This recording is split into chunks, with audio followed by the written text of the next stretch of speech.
Welcome to another episode of But Seriously the Cancer Podcast. My name is Bert Scholl. I'm a two-time cancer survivor, a cancer survivorship guide and coach, and I'm the creator and host of But Seriously the Cancer Podcast. To learn more about my services or about the podcast, please go to bertscholl.com. That's BERTSCHOLL.com. We'd also really love your feedback, which you can provide by going to the bertscholl.com contact page and filling out the form. Please do. And follow us on Instagram and Facebook at But Seriously the Cancer Podcast and on Twitter at But Seriously TCP. And make sure you check out our Patreon page at patreon.com/But Seriously the Cancer Podcast. And thank you so much for all you do. Hey, Allie, welcome to the podcast. Thank you very much for having me. You're welcome. How are you? I'm good, thank you. How are you doing? I'm having a great day. It's beautiful weather out here. It's going to be like 70 degrees. So when we're done, I'm going to go outside and do something with my boy. I'm very jealous. I'm in nearly Arctic conditions in the UK at the moment. So Really? Yeah, we had this Arctic wind come in and it's just made everything really, really cold. So that's why I've got the hoodie on this afternoon. Yeah, I hear you. Oh, I think in like 2 days it's going to be 35. It's, our weather is just up and down and up and down. It's 71 day and until real spring shows up. Mm-hmm. It's just kind of an argument between winter and summer. And they just kind of, between winter and spring, they just go back and forth. So you're in Ireland? I'm in Wales. You're in Wales. So tell me about Wales. Of the UK, I know nothing about Wales. I know the least. Oh, really? Okay, yeah. So Wales is next to England. Lots of people get it confused with England, but it's next to England.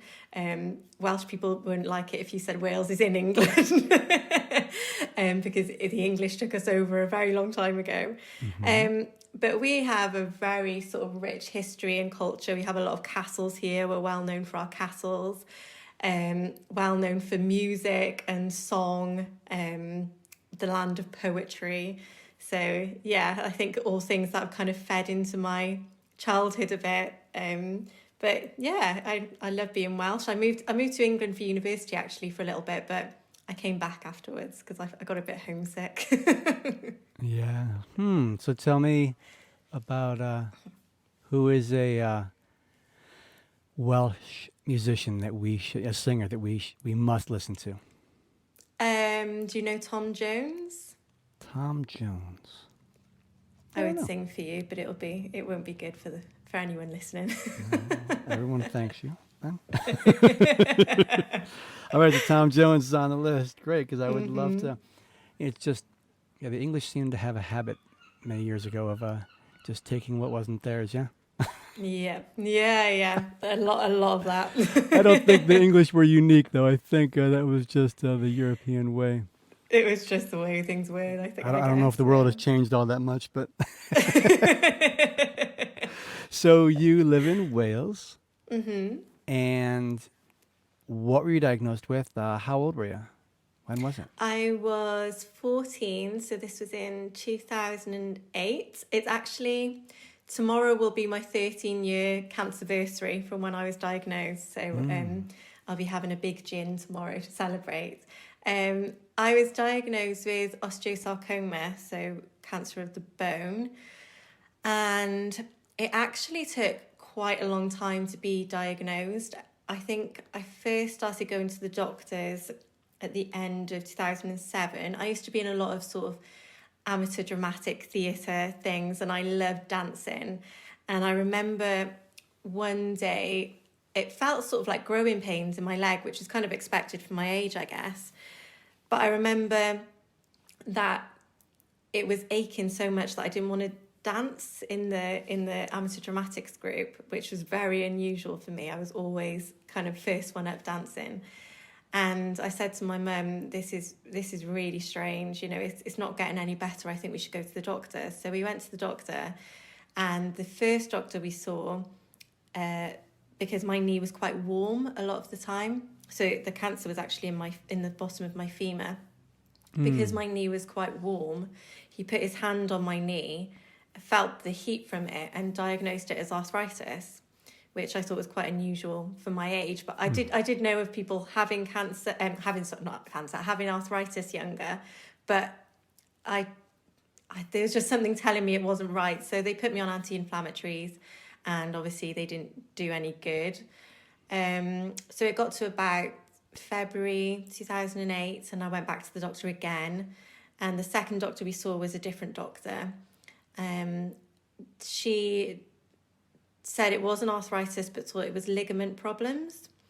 So diagnosed me with ligament damage, and actually gave me exercises to do to help my leg.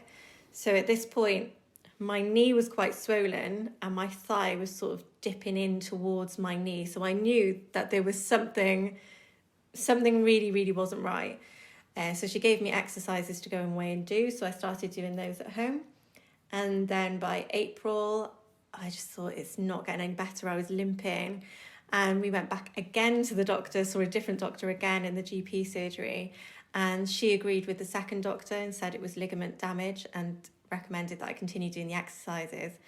And it was literally just as we were going out the door that she said, would you like an x-ray to put your mind at rest? And my mum said, yes, please. Yeah, right. That's what I'm thinking as I'm listening to you. I'm like, wait a second, nobody wants to look and see? I know, it was crazy. So thankfully they sent me for an x-ray, and then that same day, the head GP from that surgery came to the door and said, you need to go to hospital immediately, because the tumour was actually so big at that point. It was 10 centimetres in diameter, so it had actually broken the bone, and hence why I was limping. Wow. But they obviously saw it straight away on the x-ray, and I went into hospital that night, into the assessment unit. I remember actually really distinctly that they put me on crutches straight away, but because I'd been so used to dealing with the pain and just walking around on a broken bone, I kept getting up from the bed to just walk to the toilet, and the physiotherapists were like, no, go back on the crutches. So yeah, it was very traumatic and very strange, but something inside me knew that it was something bad the whole time. So every time they diagnosed me with arthritis or ligament damage, I knew that something just wasn't right, that sort of intuition. So that was 13 years ago now, which is crazy. But then I started chemotherapy. A few weeks after that, I think, I started chemotherapy. So I had 9 months of chemo. 9 months of chemo. Yeah, which is quite heavy going. I've only had a conversation with one other person who had osteosarcoma, and she had to have her, I think it was osteosarcoma. I'm definitely not ever going to, yeah, it was. I had to look at my notes from our conversation. She had to have she's a dancer as well, and she had to have the bottom of her leg removed. Oh, really? And the amount of chemo is such a long time. It really got my attention. I'm not going to go back and look, but you said you had to do how many months? 9 months. 9 months of chemotherapy. I did 6. The first time I was diagnosed with stage 2 rectal cancer. I did 6, what do they do? They do like 5.5 weeks of chemo and radiation before surgery. And then after surgery, I did 6 months of chemo. And the second time I was diagnosed, it had metastasized to my liver. Wow. And I did, 6.5, 7 months of chemo. In my head, that's just been okay, that's the max. And then you folks with osteosarcoma, it's 9 months or even so you're 14 years old. Mm-hmm. You're a dancer. You love theater and dancing. Mm-hmm. And they find this tumor.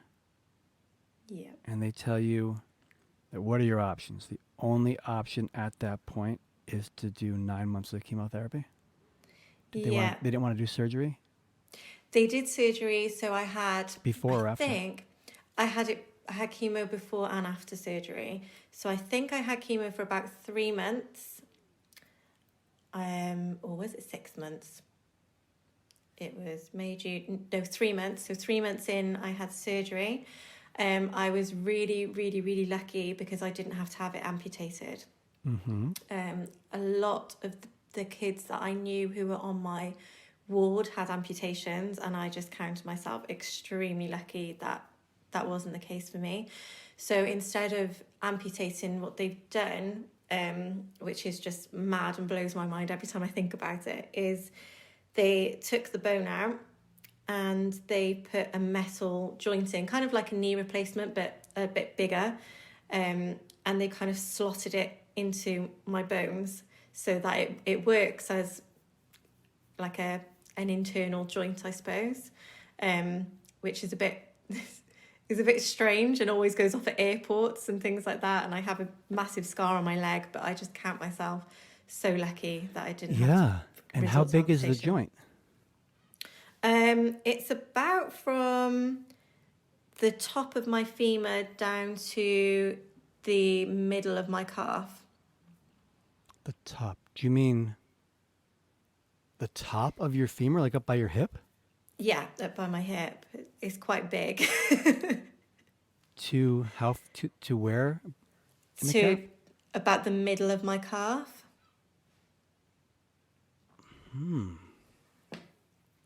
It's difficult to picture. I've got an X-ray photo I should send to you at some point. Yeah, I'd love to see it. Did they so did they remove the bone up to where the joint begins, or is that because they wanted, is it for stability or another reason? Where do you mean now? Like you say the joint runs up to the top of your femur. Mm-hmm.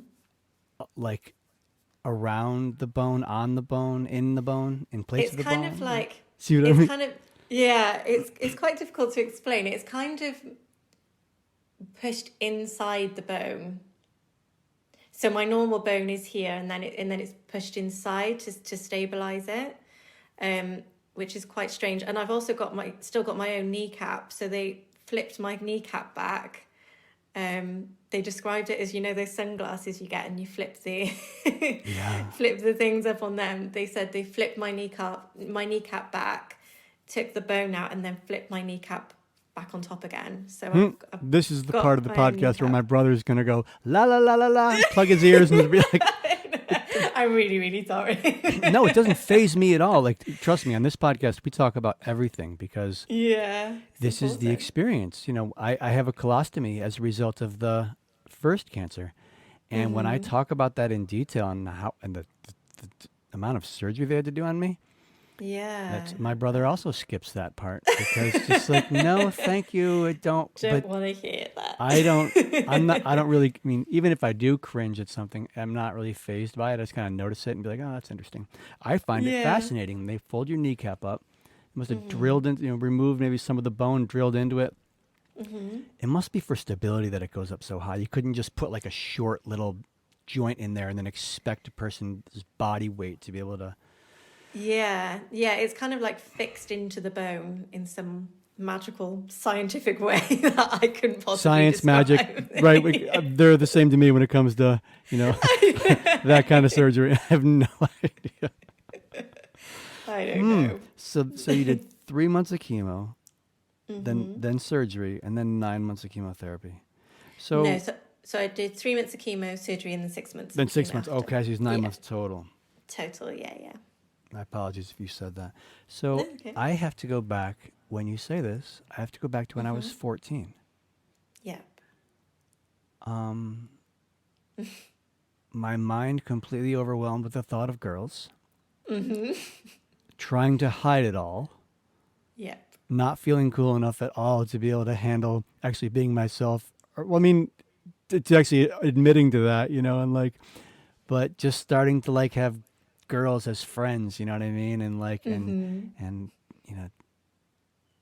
dated like the second girl I dated, was I was 14, right? Like, so you're a 14-year-old girl and they're like, oh, you have cancer. Like, yeah. I want to, may I ask you about that? Like, I haven't really given you any choice. I really dove right into it, but.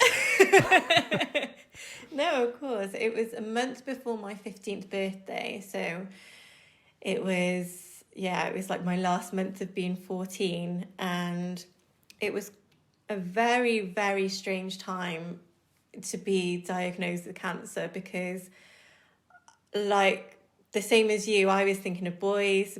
I was thinking of teenage dramas with my group of girlfriends. I was in that teenage world where everything was just very dramatic and the world was kind of starting to open up for me a little bit.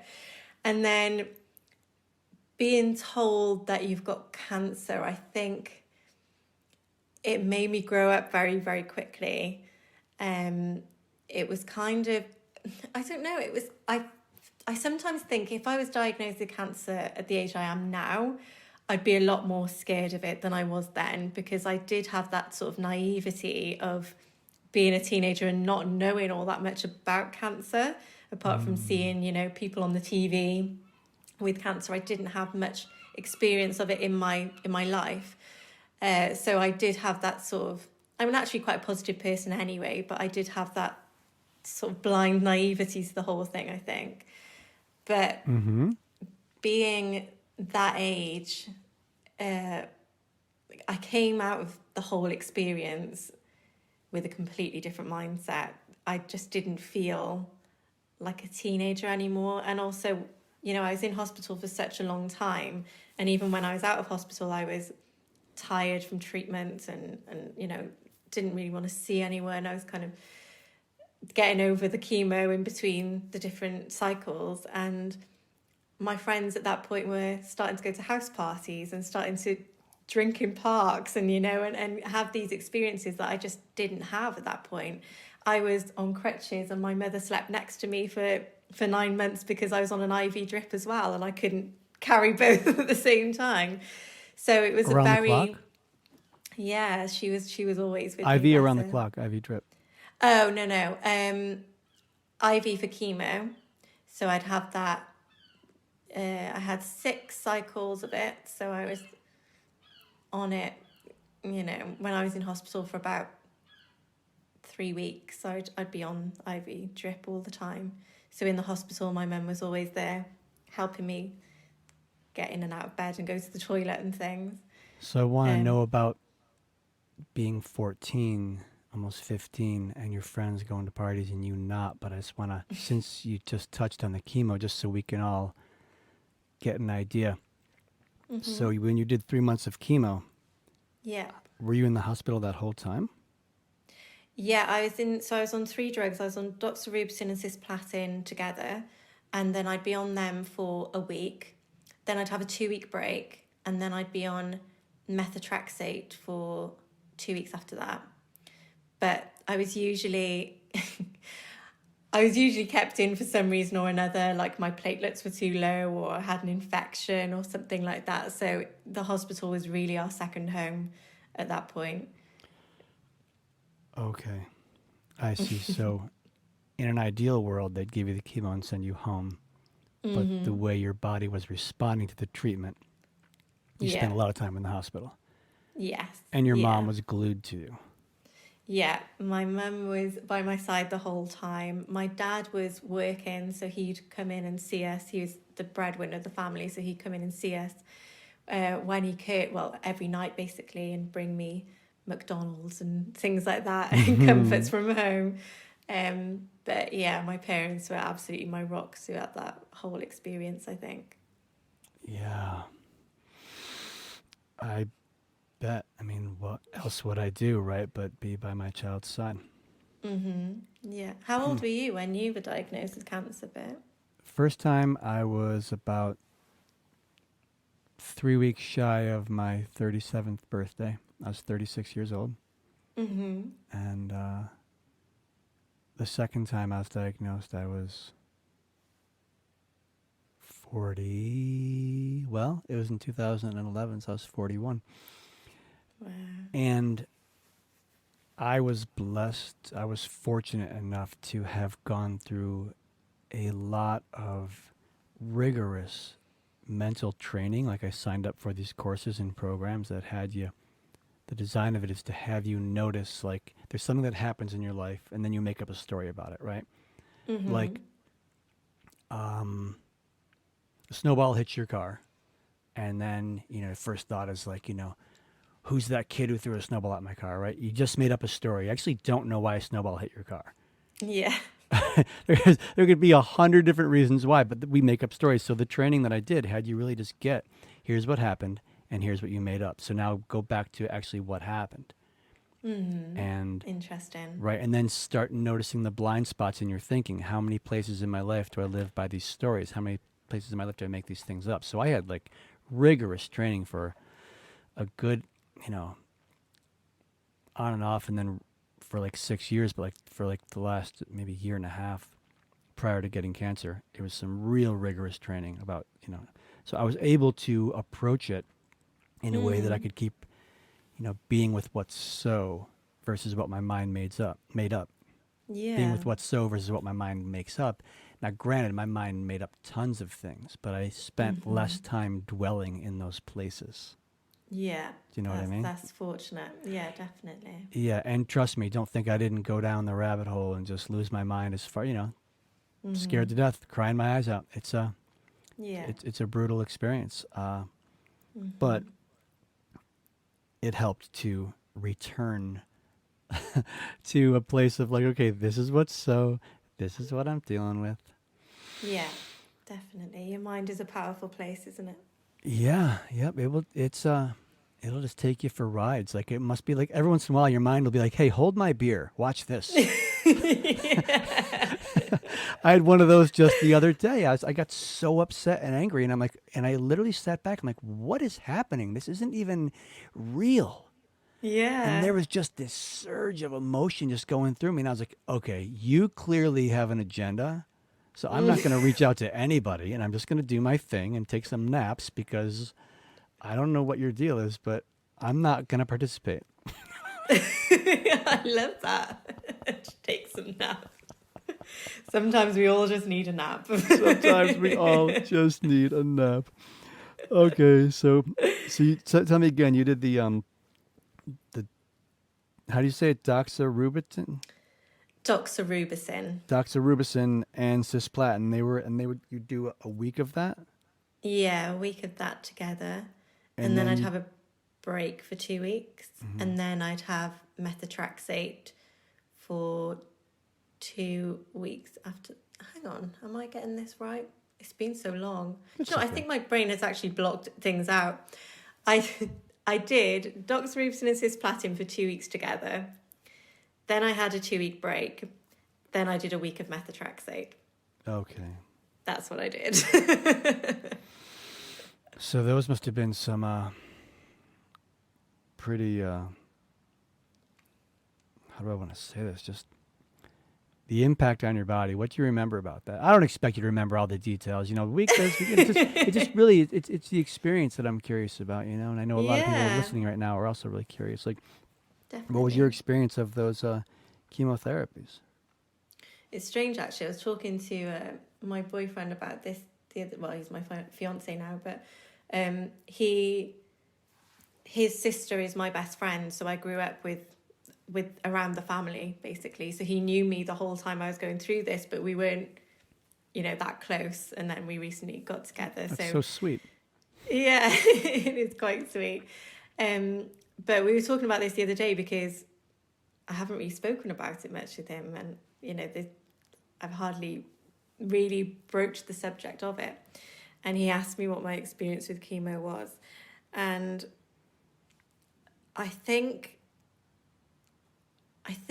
my body, I didn't realize how strong my body could be until I was going through chemotherapy, because it was brutal, like absolutely brutal. And I was very sick a lot. I was very nauseous. I was vomiting all the time. When I wasn't thrown, yeah, You it were was vomiting. See, I horrible. never got that far, just the nausea. But once you're vomiting, like that's just Oh, it was gross. And it's really, I was a self-conscious teenager, of so course. my family would come in and they'd all come in around me, and I'd be like, I'm really sorry, I'm going to throw up right here, right now. And there's nothing you can do about it. So I was vomiting a lot. And then when I wasn't vomiting, I had a mouth full of ulcers. So I wouldn't be able to eat anything. So I lost about 2 stone, I think, altogether, because I was just I could barely eat anything. So tell us, American folks, what 2 stone is in pounds. Oh God, I don't know. Should I look it up? So yeah, please, because I'm so bad at maths. So let's say 2 stone.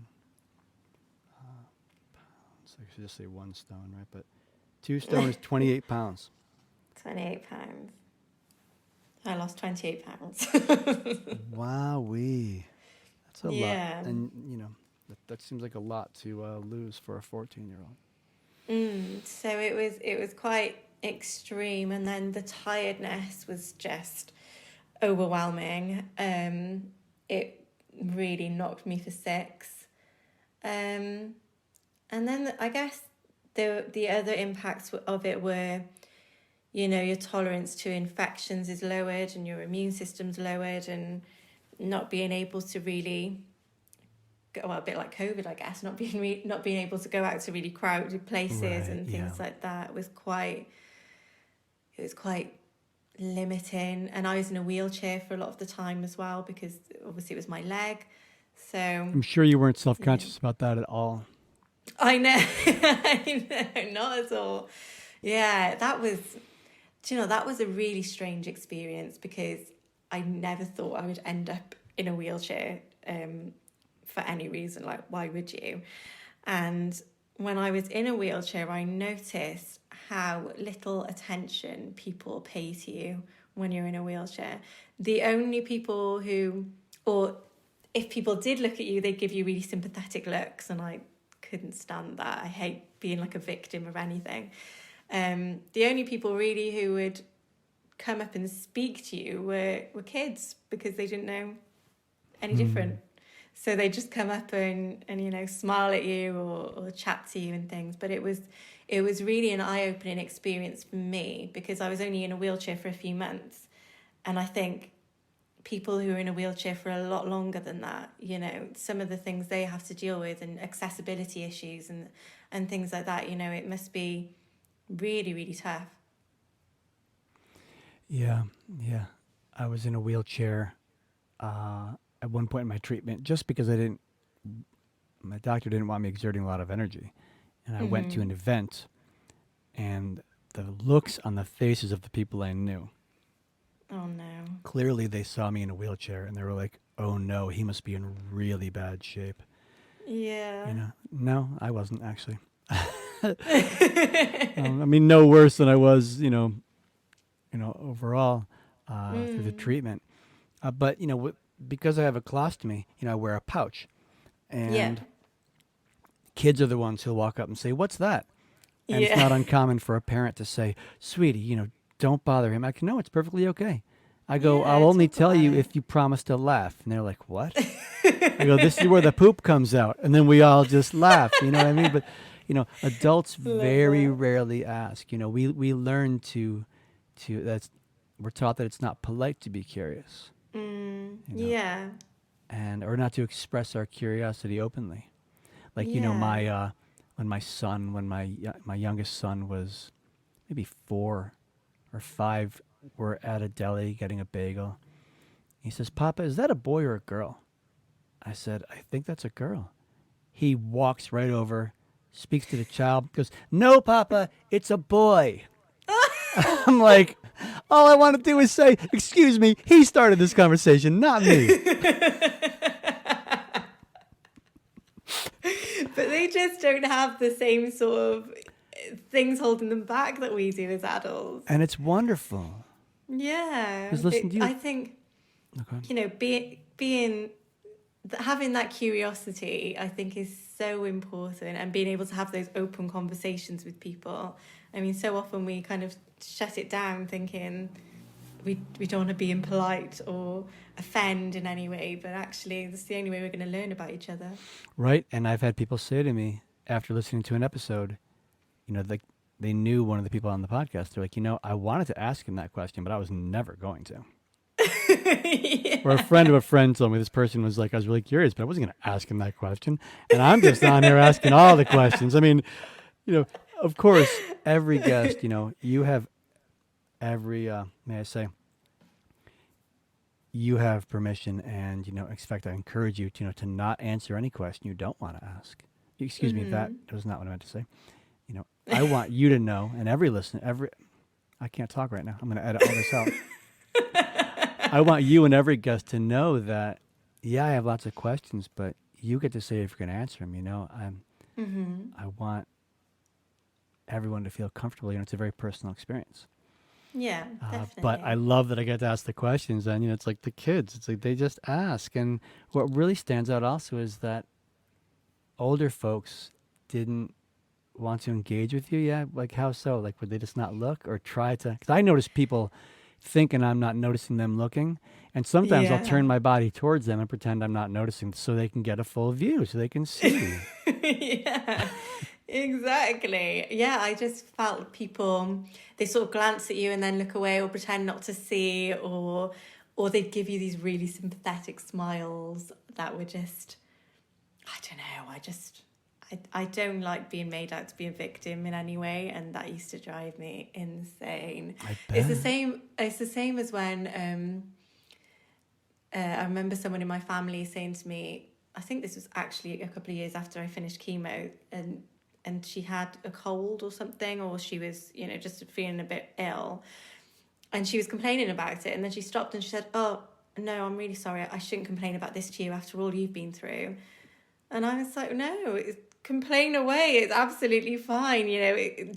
My pain isn't comparable with yours. It's not the same thing." Right. So, yeah, I guess people feel uncomfortable around illness and things that they're not used to. Yeah. There's two things I want to respond to. One is the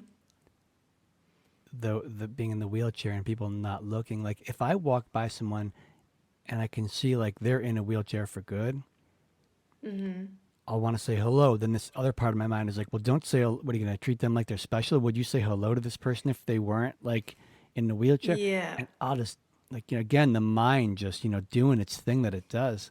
And why is all that happening? Because there's times I would avoid saying hello to people who had like, mobility issues,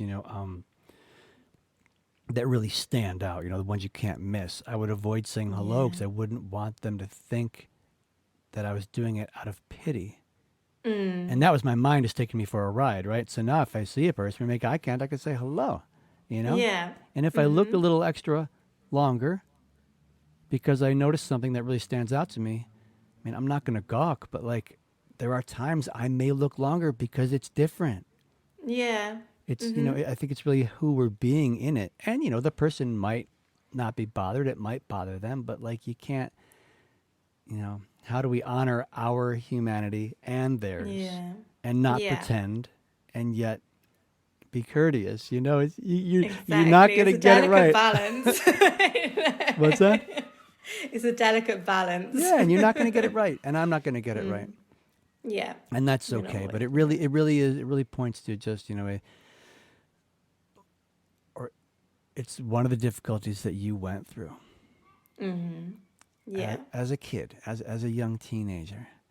Another thing you said when you said it was your aunt who said, I shouldn't complain. I think so. Yeah, because I'm sick. It's like there's that fine balance too, right? Like some folks will say, well, I shouldn't compare myself to you. I say, exactly. So don't compare yourself to me. And just like it, or, what will they say? No, they'll say, when people will say, well, gosh, I shouldn't complain because look what you've been through. It's like, well, the worst thing you've been through is the worst thing you've been through. Yeah, exactly. It's going to impact you the way it impacts you. And when I've been sick, like my immune system never bounced back from the chemo. I get sick. Oh gosh, like when I'm sick now, if someone in my family gets a cold, they have it for 3 days. I have it for 10. Really, that's so interesting. Yeah, and when I had the flu last, in January of 2020, before the lockdown all started. Yeah. Supposedly I didn't have COVID because I got an antibody test and it came back negative. But then I've heard those tests are terrible and they don't work very well. But anyway, what do I know? I'm no doctor. But I was sick with the flu for 26 days. You are joking. I tried to work in the month of January. I went into my studio like a few times, Oh, but I just bless go back. you. So that's my immune system, right? So, Yeah. like, what's my point? My point was, I don't remember what my point was. Just about people that that people compare themselves to us, and like, oh yeah. And so when I was sick that long, I was complaining. Mm. I was doing some mild complaining. I don't like to complain very much, but there was I did express some frustration with some people that are dear to me. And yeah, like Don't we all? when you stub your toe, it hurts and it messes things up. Like Mm-hmm. cancer messes things up too, but it's like it, it's an interesting line that we walk on, right? This tightrope of like, you know, you don't want to insult somebody by acting like your Mm. life is way too hard, but at the same time, it's my having cancer doesn't take away other people's problems. Exactly. Exactly. And it's not an Yeah. insult to me that you have problems in your life. Like, we're all human. Yeah, definitely. And I think when I was going through treatment, that was a big thing for me was that, I'm self-conscious enough as it is as a teenager, just kind of trying to learn who I am as a person. And then people were treating me differently, I guess. They were wrapping me up in cotton wool a little bit, and they weren't talking about things that they normally talk to me about. They were just talking about cancer What did you say? They and were wrapping you up, what? in cotton wool. In cotton wool? Yeah. Have you never heard that expression? No, No. you've used a couple. I haven't heard. I haven't known. Like you, when Oh, you really? said knocked me for six. Like I'm assuming that's It just must like be a British thing. knocked you on your butt, yeah. Yeah, yeah, pretty much. And then wrapped me in cotton and Um, wool. You mean so they're like wrapping you in bubble wrap, like being careful around you, being yeah, delicate. Oh, I love it. I exactly. love it. Yeah. I just want to follow. Yeah, so it was kind of people didn't really want to talk about other things because they were considered, I don't know, unimportant in comparison to me having cancer. But realistically, I wanted people to talk about things that they normally talked about, so everything felt a bit normal rather than being in this bubble. Oh, Allie, that's so powerful. Like so many folks that I speak to who are going through cancer, they're hesitant to talk to people, like take phone calls and things because they don't want to tell everybody how they're doing. They want to have a different Yeah. conversation. They want to hear that you had a cold, that you have a cold, Yeah, and you had a crappy day yesterday. They're like, "Yay, tell me about that." You know, exactly. like tell me about the beautiful walk you had out in the woods. Don't ask me about me. And if a person wants to have a conversation about their diagnosis, they will, or they won't. Yeah. But it's quite common for people to not want their cancer to be the center of attention. Yeah. Yeah. I always say to people, cancer is one part of your story, not the whole thing. Hmm. So when you're going through it, although it seems like that's all you can think about, I think the people around. I actually lost my dad to cancer 5 years after I finished treatment. Oh, So, yeah, so he passed away, God, 8 years ago now, I think. Um, but throughout that time, all you can think about is hospital appointments, treatments, etc., etc. And I think the best thing you can do for someone in that time is just to talk about things that aren't anything to do with cancer. Just talk about the things that you would normally chat about. yeah, I agree, and I do understand, that for some folks it can be difficult to do that because it's like Mm-hmm. it's all over their face. They're just like Yeah. they can't not think about that you have cancer. When I prior to being diagnosed, I had a really hard time speaking to people about cancer. And I was doing some Yeah. serious faking it. You know what I mean? It's like, Yeah. It's and then tough. once I got diagnosed, I went, oh, like nothing's different. Like Yeah. the one piece though is that when we get diagnosed, we're facing our mortality. Mm-hmm. Like the illusion Definitely. of immortality is shattered. Yeah. It sounds like, I'm curious for you, was that the case for you, or did your naivety just like have it be like, Well, I always thought that I didn't even think about dying or death or anything throughout okay. my treatment. I thought that that was um, something was always telling me that I was going to be okay and everything was going to be okay. And I spoke to my mum a few months back and I said, it just never crossed my mind that I would ever die. And she said, well, it did because you asked me, am I going to die? So I think my brain has just completely blocked that part out. And I think when I was going through it, there was obviously my family was so worried about me. And I kind of, and I still do it now when I'm ill or, if I get sick, I don't let on how bad it really is. I kind of keep it all in to be the strong one, I guess.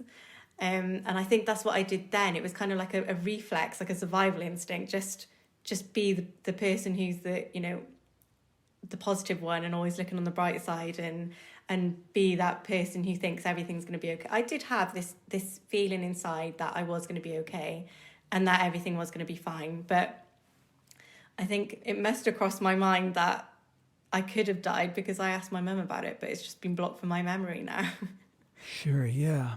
I mean, your mind may have just been like, okay, Yeah. I might die, but like I'm not gonna just, perhaps your mind was just not ready to wrap I around think it. so. Yeah, Yeah. because in my mind I was like, okay, I'll have the chemo and I'll be fine. Like, I'll just have the chemo and then get on with life. And yeah, and then obviously chemo was a bit tougher than I anticipated. So Yeah. yeah. So in addition to the nausea and the vomiting, do you recall did anything else really stand out that made it difficult? Um, I think those are the two main things. Even now, I can't. I hate vomiting. I hate anything like nausea is just the worst experience for me. Right? Like migraine, Yeah. terrible, but not as bad as nausea. I broke Oh, I it's broke my arm horrible. before, but not as bad as nausea. Well, maybe, but it's it's worth it's possible. Nausea is the worst. I'd rather be sick and vomit than have the nausea constantly. I'd rather just get it out the way. Right? Because it relieves it, right? Yeah, It's exactly. like when you foolishly Exactly. drink too much and then you're like, oh my gosh, I think I'm going to throw up. Okay, actually, no, I want to. Please. Like my head is spinning. Make this go away. Get out of my system. Mm. Yeah, those are the two main things. I remember passing out one time in hospital because I think one of the nurses gave me an anti-sickness drug. So I had a Hickman line going into my chest. Is And that a port? it's similar. It's kind of, I have a scar here actually. It's like a line with two little dangly bits All right. on the outside that connect to the IV. Okay. Okay. Yep. Um, It's like a port, but yeah. is it I don't want to say permanent, but like permanent through treatment? Yeah, permanent through treatment. Yeah, so it Okay. just saves I'm them looking putting at one right cannulas in now. your hands all the time, basically. Oh, and they Um, just put that nice little tape over it that mm,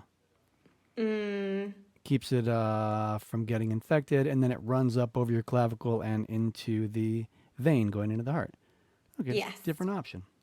Yeah. So Okay. I had that, and I can still feel the soreness now where it went Mm-hmm. into Yeah. my chest.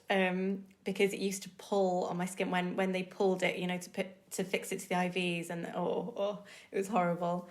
But one of the nurses at one point gave me an anti-sickness drug through the Hickman line, and I was on a children's ward, so and I was obviously quite young, so a lot of the drugs I was having weren't adult quantities, and she'd come from an adult cancer ward, so I don't know whether she got a bit confused and gave me the wrong dose or what, but she put this anti-sickness drug into my Hickman line, and I got up to go to the toilet, and I just remember saying to my mum, get the nurse, I'm going to pass out, I'm going to faint. And my mum ran to the end of the thing, and I was in the bathroom. I remember one of the consultants had to come in and carry me back to my bed because I just flat out gone. Wow. And I think that's the only time in my life that I've ever fainted. And I think it must have been to do with the anti-sickness drug that they just put into the Hickman line. But yeah, that's an experience that I remember, because I remember thinking, is this what dying feels like? I don't know. Everything's just sort of gone very hazy in front of me, and then it's getting darker. And I remember I hated that experience because I didn't like feeling like I had no control, it felt very like everything was out of my control a bit. I'm with you there. When I was getting my chemo the first time, the 6 months of chemo after surgery, in the first diagnosis, they would give me steroids before they'd start the treatment, and then they'd give me anti-nausea medication, and I would keep nodding off and picking my head up, and I was just like out. And I told them at one point, no, wait, there was one point where I asked the nurse to check my pulse because I thought my heart was barely beating. Oh God. And she goes, your pulse is good, your blood pressure's good. I go, I think something's wrong. She went and got the doctor. Doctor came back, checked it. He's like, you're fine, it's just the sedative. The next time I'm like, no more. Like, I would rather be sick. Some of the nurses had recommended that I try smoking pot to not be nauseous. Now, I was 36 and you were 14, 15 years old, so I don't think they would have recommended that to you. It wasn't legal then, but they just knew people were doing it. And I was like, that's nonsense. Like, I used to smoke pot when I was a kid. We just said that, any reason to make it legal. But then I actually tried it before this next visit, and I walked in with my sunglasses on, and the nurse just burst out laughing, right? But it worked. It wasn't 100%, but it was really helpful. And because that's interesting. Yeah, I'm like, I do not want to be knocked out and just like gonzo and nodding off and just this powerlessness of like, I already have no power when it comes to the cancer diagnosis. Yeah. And I actually found that liberating. Once I could get through it and actually be with it, I'm like, wait a second. After it broke my heart and devastated me, eventually where I got to was, wait a second, if I have no say over this, then I don't have to try to control it. I can just like give that over to fate. It's not, they'll give me the treatment the best they can, but I didn't like this in and out of powerlessness, like nodding off, waking up, nodding off, waking up, not knowing if my heart's beating properly, like just getting so freaked out is, I'd rather be nauseous than that. So actually in the list we were making earlier, I'll take nausea over that. Nausea now number one.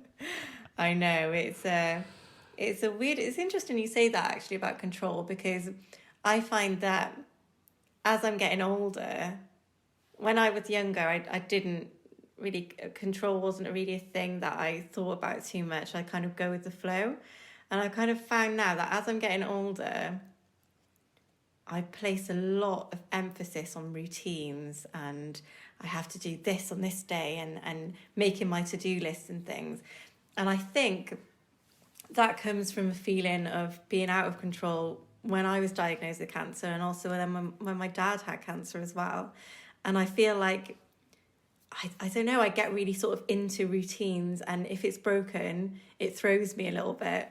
It's quite a weird thing, but I don't know whether that's come from, I do think it's sort of stemmed from having cancer, and it's something I have to remind myself every now and again, that you just have to surrender to the universe sometimes and just let things unfold as they will. Yeah. Yep. Sometimes you do. Yeah, it's. I think I got into it a few years ago. I got really into kind of tracking my calories and things like that, and getting really into the food I was eating and things like that. And yeah, I think that was just me trying to exert some sort of control over my future in some way. Yeah, and that makes sense because at a young age, your future was just like turned upside down as far as where you were going and the life you were living. Yeah, definitely. So yeah, it's something I've noticed recently. That's really interesting. Hmm. Speaking of your future, were you able to return to dance? Well, I was told that I shouldn't run, ski, dance, any of it. But I Ever? did. Yeah, so I shouldn't run, I shouldn't ski, I shouldn't do dancing. So at that point I was kind of a little bit older, so I was getting more into reading and writing, I guess, more than dance and theatre as much. But I did go back and I did do, like dance exercise classes and things like that. And I went out with my friends to clubs in high heels and danced like Yeah. all night long.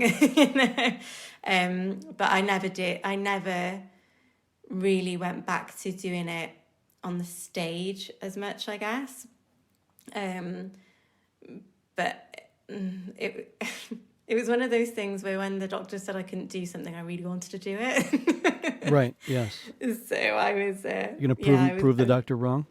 Yeah, exactly. So I'd never been much of a runner, so that was fine, and I was highly likely never to go skiing, so that was fine too. But dancing is something I really always enjoyed. So yeah, I tried to keep it up in different forms, I guess, on a nightclub dance floor and things like that instead of in musical theatre. Well, I would imagine like stage dancing would be far more demanding Yeah, definitely. versus just having fun with your girlfriends dancing at the club.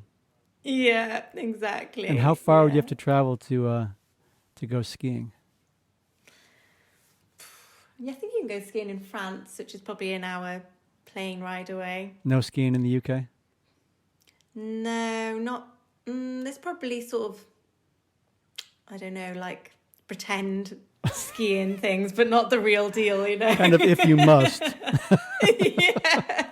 But I always say, if anyone wants to go skiing, I'm more than happy to stay in the little lodge drinking hot chocolate by the fire. That's absolutely fine with me. Right? Yeah, that sounds nice. I wonder if there's been upgrades to the devices which would allow, I mean, you'd have to go through one heck of a surgery to have one. Yeah. But at this point in your life, you're like, yeah, I'm good. I'm okay. Yeah, I think they need to change. So there's little brushes in there somewhere. I think they changed them at some point. I think every 7 years or so, and it's been 13 now, so I don't know when I'm meant to be having them done. When they come loose, I guess.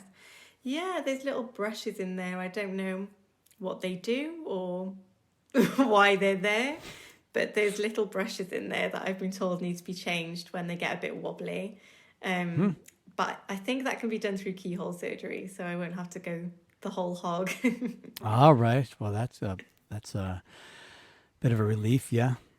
Yeah, but I had a lot of physio actually after my surgery to help the muscle to build up around the joint. Mm-hmm.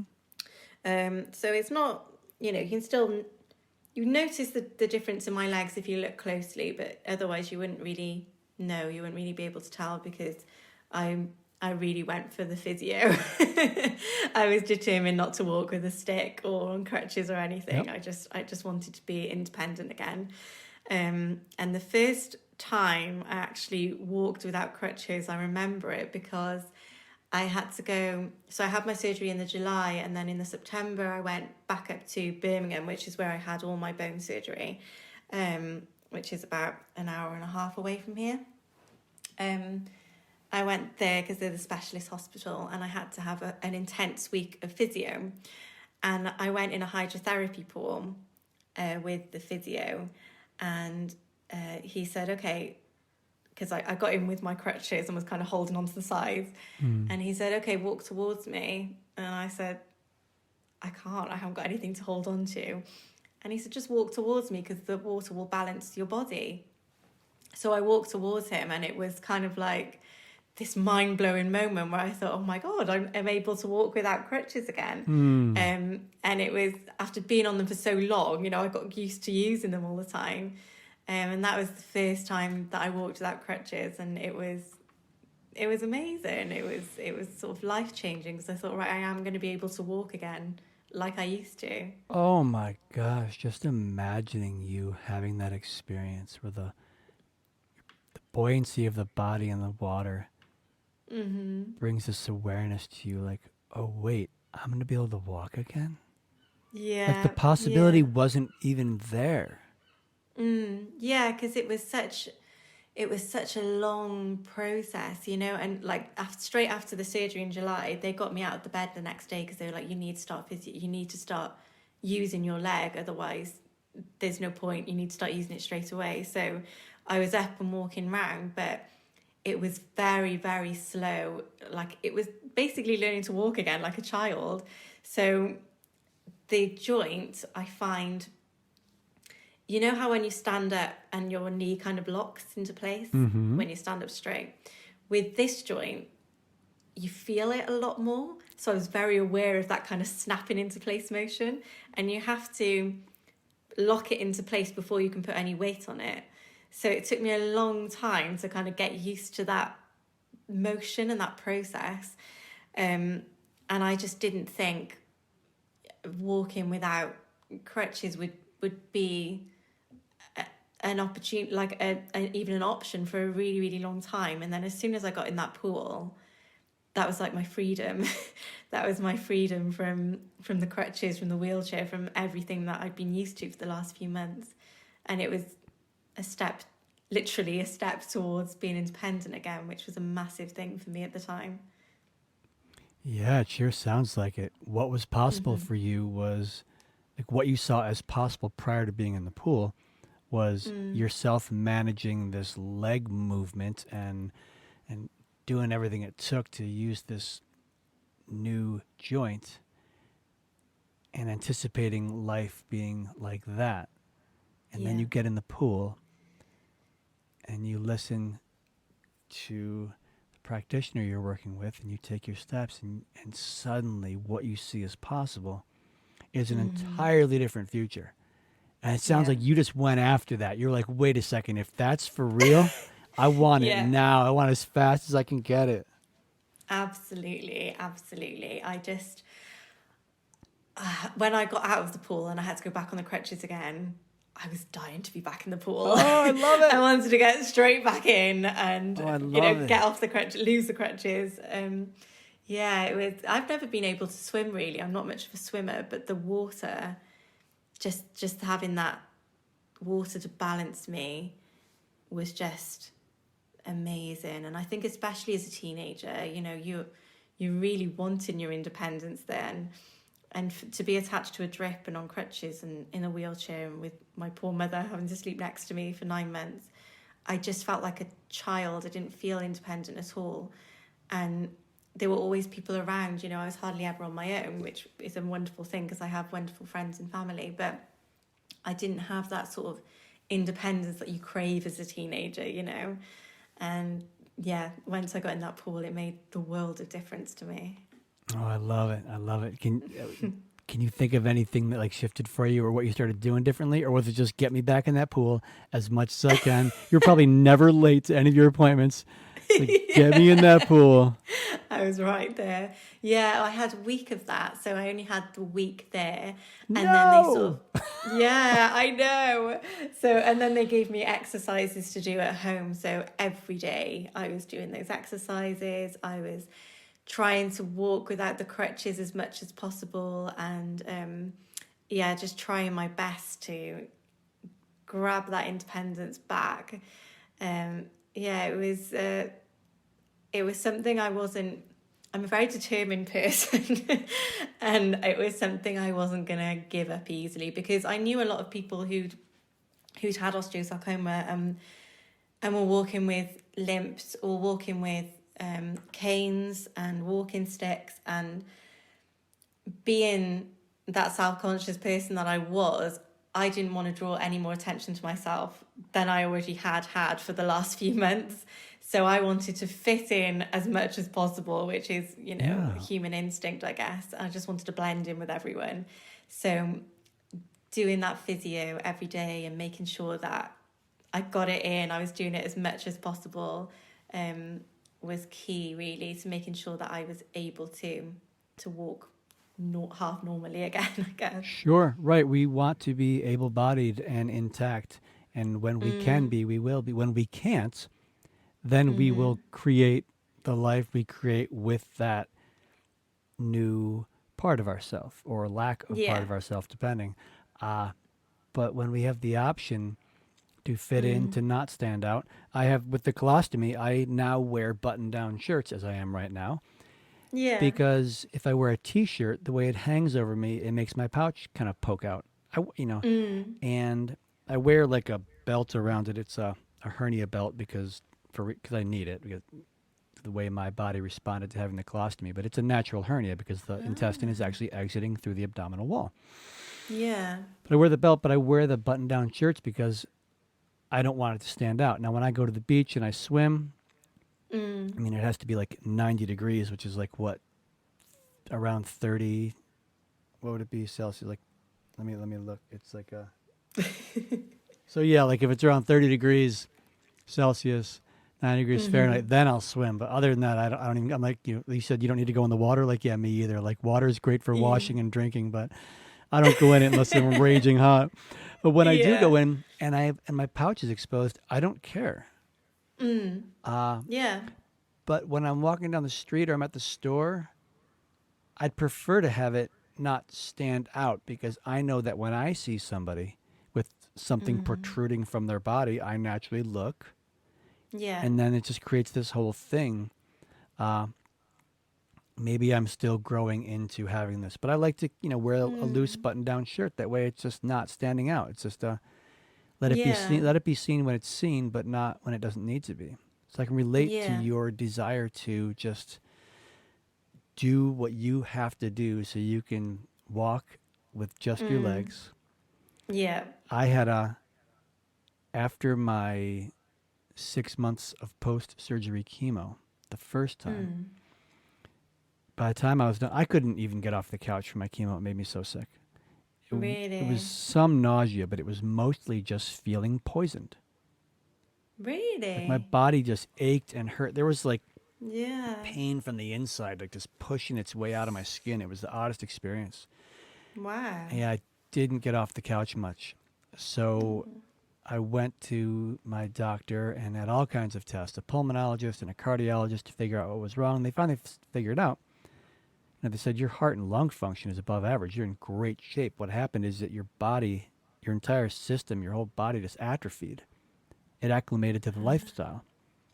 Oh. So I went to a physical therapist and I was, doing squats and curls with like, these long rubber bands, right? And I did it fiercely and went beyond what was expected of me, kind of like the way you're saying. So I was like, I'm not having this. Like, Yeah. if I can reverse this, I'm going to do everything in my power to reverse it, to bring myself back to as normal as I can be. For sure. Yeah. And it's I think if we have that option, I mean, lots of people don't have that option, but if you're lucky enough to have that option, then you should definitely do what you can to make your life better and to make, your human experience a lot nicer, I guess. I agree. And I also think you and I are both very fortunate that we have the kind of mind that pushed us, because some folks, or may I say, even for myself, there were aspects of myself that felt defeated from all the chemotherapy. It was so hard, so demanding, affected my life and who I got to spend time with. It can and does affect the minds of most people. And I can't imagine it not affecting a person. But my point is, for whatever reason, you and I are fortunate enough to have the kind of mind that didn't feel hopeless about recovering and getting stronger and getting back on our feet, and that's I will be always grateful for that part of my mind that pushes me and gets me going. So how long was physical therapy? How long did you have to do that before you were back on your feet? I think it was so I had that 1 week of intense physio, and then I think I had physio till the end of my treatment in the hospital, and then I started going to a local physio here for about 6 months afterwards, I think. Okay. And then I was kind of on my own after that. But by that point, I was walking without crutches. I'd got myself to the point where I didn't need crutches because I was just so determined that I wouldn't have them. And yeah, I was kind of walking without a limp, which was really, really nice. It took a while, but now I don't think you notice it. When I speak to people, they say I didn't even notice that there was anything, that there would have been anything wrong. If you look, there's a slight difference in the size because the muscle just isn't there on my left leg, but realistically you can't really tell. And I remember going to a lot of my oncology appointments afterwards, and if they had students in, like medical students in, they'd get me to walk across the room and come back again and say, where do you think she had cancer? And the medical students would be like, oh no. And yeah, I think they were quite glad that I'd put that effort in to make sure that I could live an active life, I guess. I think it was a good reflection on what they could do with the power of medicine as well. So yeah, it was a tough, like I can't lie, it was a tough process. It wasn't easy at all, and it's kind of relearning your whole body, I guess, what your body's capable of, and what your body, because it felt like they put something into my body which isn't naturally supposed to be there. And how my body was adapting to that, and actually the bone has sort of grown around the joint now, like as if it's accepted it into my body, in the areas where it's close to my bone. So I think psychologically I was dealing with that as well, that there's this strange thing in my body now that technically isn't meant to be there, and my whole body, my gait, my posture, getting used to that experience of having something there. It was a whole process, but I got to the end of it, and thankfully I'm walking okay now, which is good. That's wonderful. So I want to ask you, I'm going to pause now. I want to ask you about now going back into being 16, right? Yeah. But first I'm going to go use the bathroom. Okay, yeah, So go for it. just let your phone keep recording. Okay. And do you have to do? We'll come back in like 2 minutes. Lovely. I'll speak to you soon, but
Hello. All right. So shall we return? Yes. Right. So let's get right back into it. Oop, this wire's falling off. What can I do? How about that? That'll do.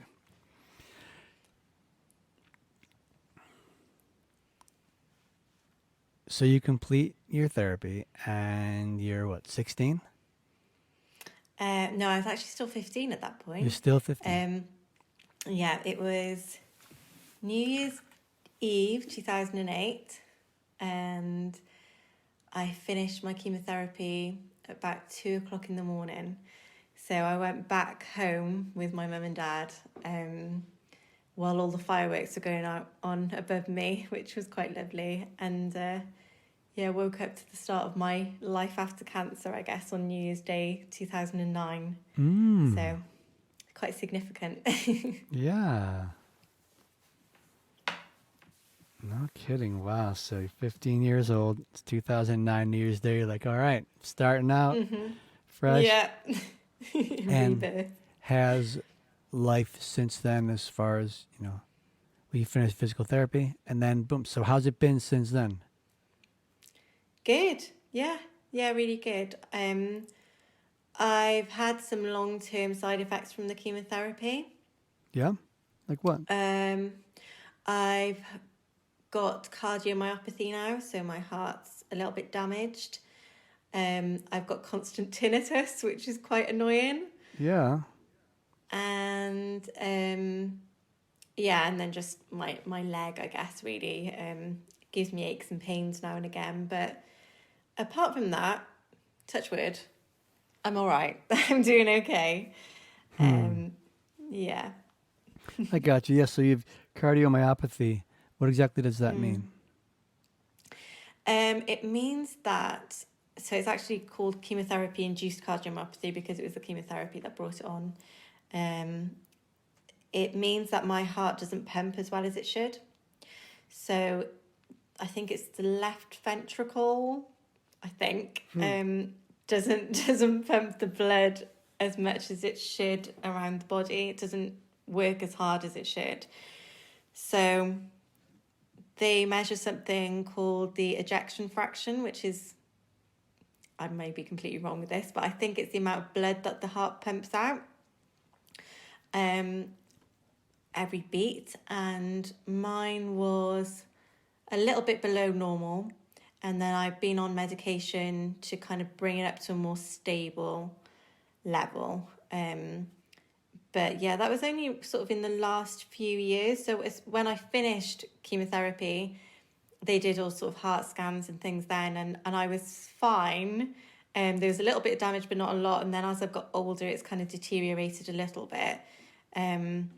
But yeah, I'm doing okay. I go walking a lot, and I'm not too breathless or anything like that. Yeah. It's more heart palpitations I get now and again, really, which drives me a bit nuts. What's it like? It feels like I can't get my breath, and sometimes it feels like it stops completely and then it restarts again, and I have like a slight panic. But yeah, I usually get it after I have a lot of sweet stuff, a lot of sugar, or a lot of caffeine. At one point, they thought I might be allergic to chocolate, which absolutely ruined my life. As it would most people's. Luckily, I wasn't. But yeah, it kind of seems to be brought on around certain things sort of trigger it. But I'm kind of, I guess over the last few years, I've kind of been more in touch with my body, and I know what sort of things do set it off. So I kind of avoid them. Oh, good. Obviously, I'm never going to give up chocolate, but Right. I just restrict the amount I have rather than eating a whole bar. Yeah, no, and it sounds a little bit, a little bit scary if you're, trying to catch your breath and feels like your heart stops. Like that's not something you want to experience. No, it's a really weird thing, and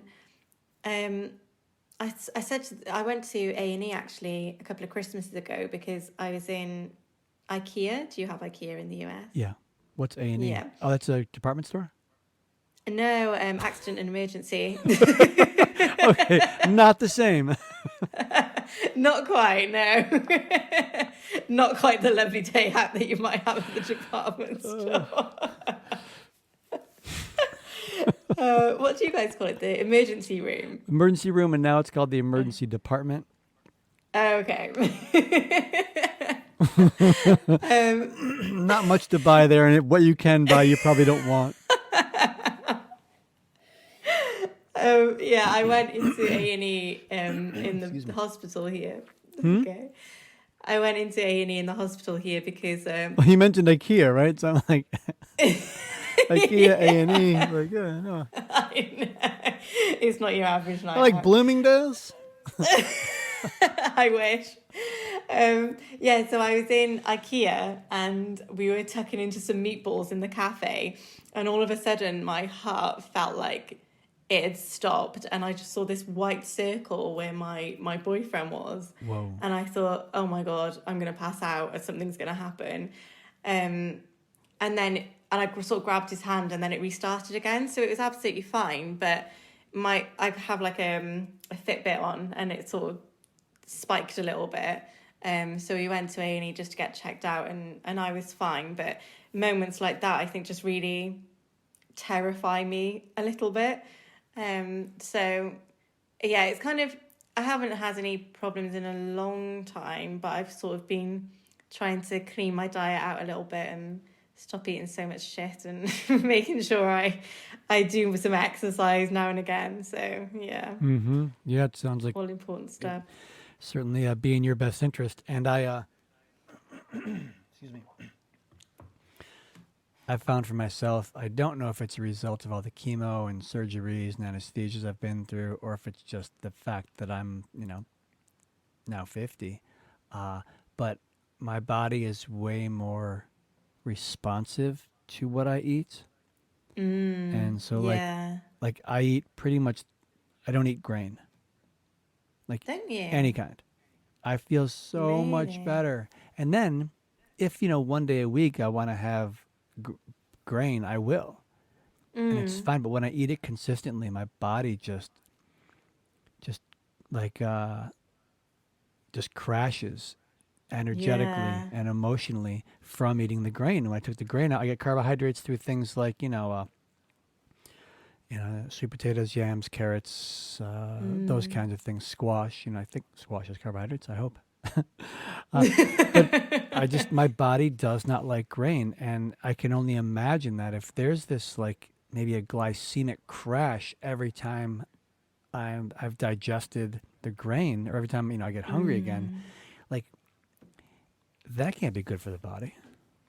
No. Imagine what that triggers as far as the response of the body to manage that. So now I don't eat it. And, if I eat grain, actually what I found is that in the spring, summer, and fall, when there's allergens in the air, the pollen and everything, my allergies are like down by like 75% just by not eating grain. Really? Yep. And if I am going to, so like say I'm out with my boy and I want to eat an ice cream cone. Yeah. And I want the cone. I know the next day I'm going to deal with it. I'm going to have, my allergies will be on the rise. So if I have something scheduled for the following day where I don't want to have to deal with that, maybe I won't eat that food that day. And if I eat it every day, it's just going to knock me around. But, my body has become far more demanding of me. Yeah. And, we want to feel well, right? And so if like reducing the sugar and eating only part of the chocolate bar keeps your heart in good shape, then, right, that's well worth it. I mean, yours is far more extreme than mine. Here we go, right? Here comes the conversation about the comparing, but yours is. I mean, you're talking about your heart. I'm talking about a headache, right? They are different. Only slightly. But so do you find that you're... Sorry. No, please. I'm talking right over you. Do you find that you're much more aware of sort of your what your body can take after cancer than you were before? Yes. My body is not as my body does not bounce back the way it used to. I had Yeah. to explain to some friends, I'm like, look, fellas, like I was the same age as you, but now I'm not. That doesn't Mm. mean that I can't bring myself back. And currently, I do pull-ups and I do push-ups and, dips, and I walk and I ride a bicycle, a stationary bicycle, to Mm-hmm. keep myself healthy and to try to continue to bring myself back. But without question, my body was not the same after treatment. And now Yeah. that I've been through two major surgeries, uh, for cancer and all the Mm. treatments, it's taken a lot to come back. And I will tell you, so my last treatment ended in June of 2012, and now it's Mm. 2021. It's been, we're going on 9 years. It was only 2 or 3 years ago that I really felt like I was starting to come back from all that Wow. treatment. Mm. Yeah. What sort of triggered that, do you think? What made you think that you were starting to come back? So there is a state park not far from where I used to work, Mm. and I would walk the stairs to the top of the waterfall. And Mm. it's a cascading waterfall that goes for like, it takes like, I don't know, but 20 minutes to get to the top. Oh, wow. And I used to stop, four times, Yeah. four separate times, and I was walking up the stairs.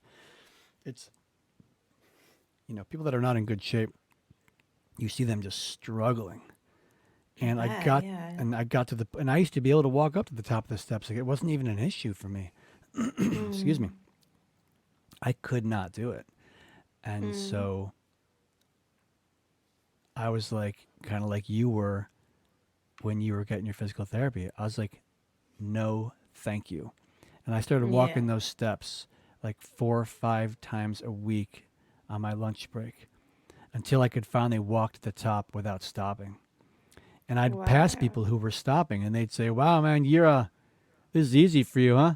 I'm like, after 1 year of constantly stopping, I can now do it without stopping. Like, I didn't want them to think for 1 second, like, no, I had to work my tail off to Mm-hmm. walk up these steps because Mm. I wanted it.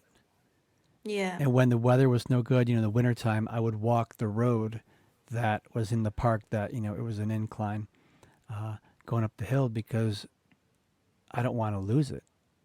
Mm. It's easier to bring it back now. Like, if I start putting off my exercise and that kind of thing, and I go to walk up those stairs or a hill, it might be difficult for me, but a few runs, a few days in a row, and all of a sudden, like, I'm back. I can build it back. But what stands out the most is, only a handful of years ago, it took a year to get myself back.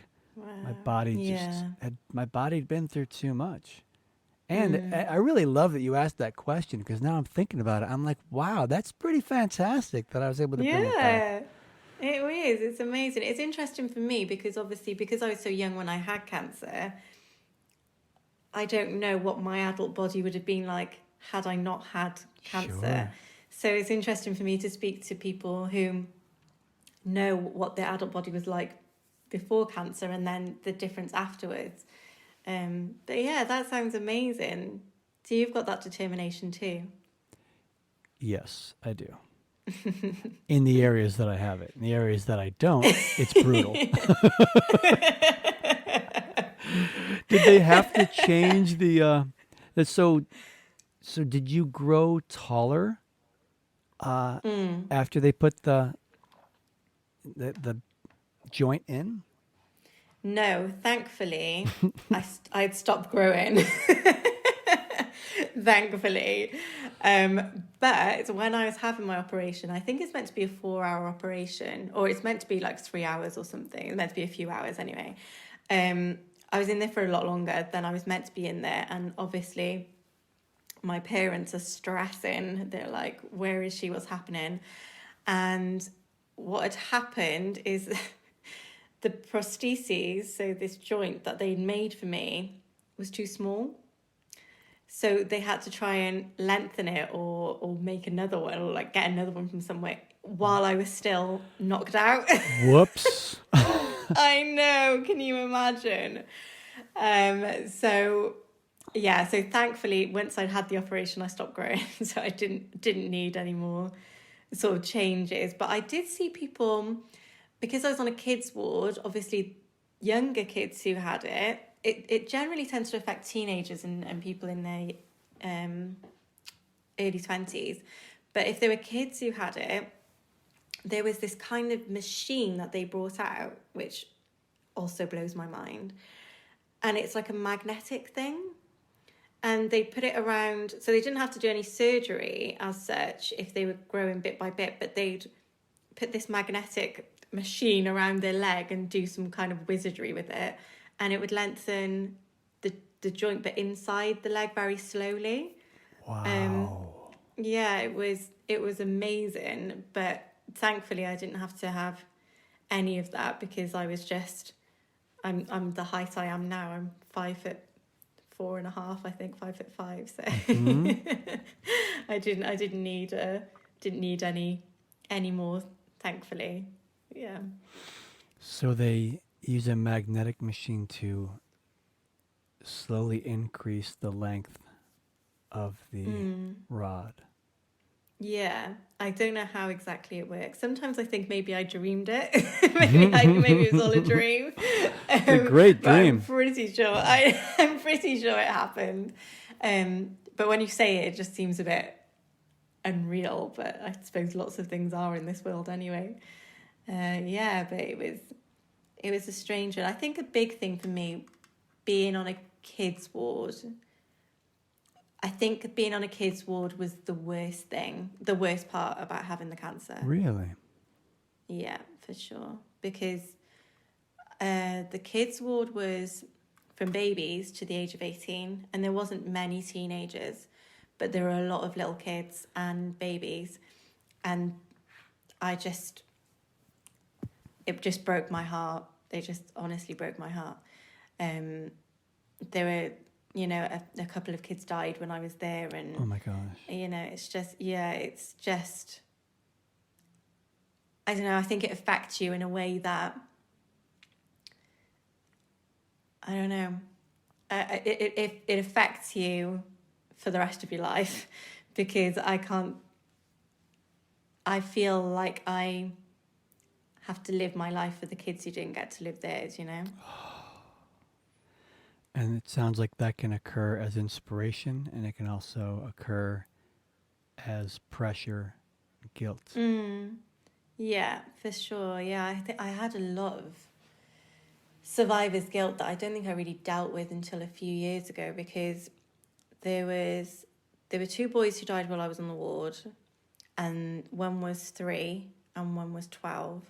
And then there was a girl called Charlotte who was around my age, and I promised to go and see her, because we kept in touch because she was there when I was there.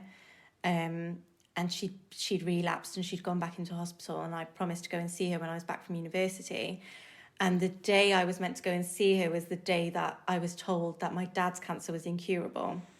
So that absolutely threw me, and I didn't go and see her. And then she died a few months later, and like the guilt from that was horrendous as well.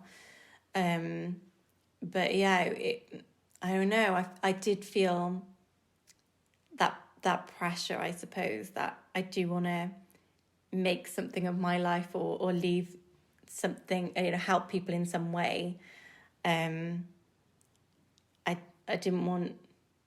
I think I was blessed with kind of like a second chance that some people didn't get, and there is that pressure, but then also that, just that gratitude that I was able to be the age I am now, I guess, which is 27 going on 28. Yeah. I am curious, do you still feel guilt, survivor's guilt, or was that just part of your process then? Um,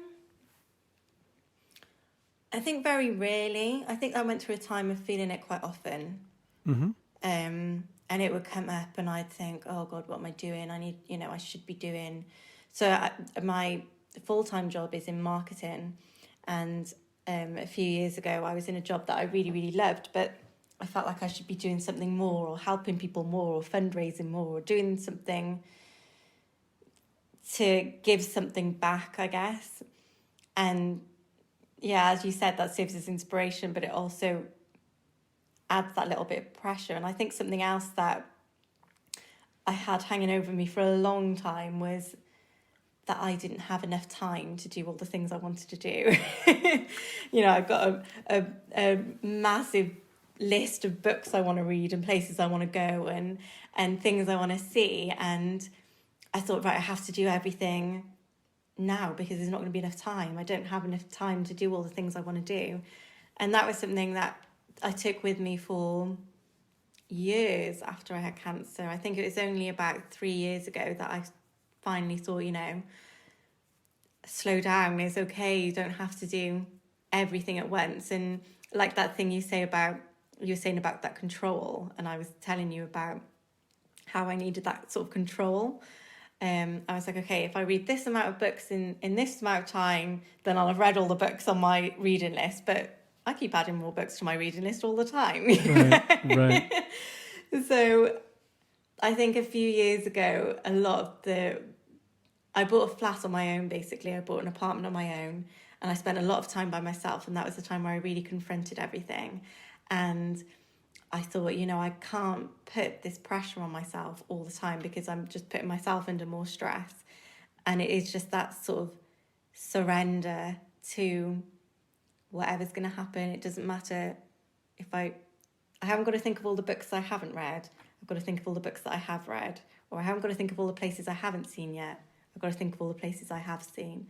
Because I just put this constant pressure on myself that I'm running out of time and I need to do everything right now, otherwise it's never going to get done. It sounds like your mortality was like, it wasn't like you were chasing a carrot on the stick. It's more like you were running from what was coming from behind. Yeah, exactly. And it's an inevitable part of life. And, I can't change it. I don't know when I'm going to go. I don't know when my time will be. Right. So you just got to accept it, I guess. And that was a big thing for me, that acceptance. It's wonderful that you distinguished that. You noticed, like, wait a second, what am I doing? I want to get, because it makes sense because you realize, like, wow, like, tomorrow was promised to no one. Yeah, exactly. It took me a long time to reach that point. And I think because when I was in hospital, it was all very like, there were lots of people around. And then I was living at home, so my parents were here. Then I went to university and there were always people around there.